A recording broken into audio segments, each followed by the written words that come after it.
Prix des Luc. Tous les ans, on en parle. Mais qui était des Luc? Ce nom, connu et inconnu comme ceux qui baptisent les rues, était-il celui d'un architecte, d'un député, d'un militaire, d'un philanthrope? Non, c'était celui d'un homme de cinéma. Louis Deluc, 34 ans de vie, 4 ans de carrière, 8 films, tous joués par la même actrice, Ève Francis. Ce n'est pas comme écrivain, comme romancier, que son nom subsiste et que son prestige dure encore. C'est simplement parce qu'un jour, après un coup de foudre qu'il reçut devant un film américain qui s'appelait Forfaiture, il s'est pris de passion, d'amour pour cet appareil extraordinaire, pour cet instrument magique. Mais son coup de foudre pour Forfaiture ne fit pas de Deluc un metteur en scène. Il commença d'abord par être critique.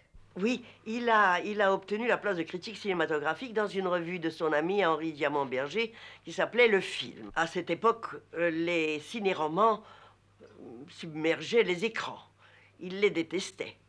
Alors il écrivait « Il est indispensable de ne pas traiter l'écran, ou plutôt l'attention des spectateurs, comme une boîte à ordures où l'on jette n'importe quoi. » Qu'est-ce qui permit à Louis Deluc de passer de la critique à la mise en scène? Ah, c'est parce que, désolé de voir que ses conseils n'étaient pas suivis, il a décidé d'écrire un scénario type, un scénario révolutionnaire, pour leur montrer ce qu'il pensait.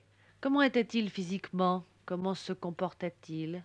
Physiquement, c'était un grand garçon mince, élégant, racé, brun. Il avait un nez un peu à la Henri IV. Gascon, du reste. Un beau front, une bouche sensuelle, à la moue ironique. Un grand front et des yeux bleus, si clairs et si profonds qu'ils en paraissaient violets. Maintenant, je pense à ce pauvre Deluc qui est parti si tôt. Et je pense que s'il est là-haut dans l'éther, errant, comme disent les astres, il doit avoir encore sa moue ironique désabusée.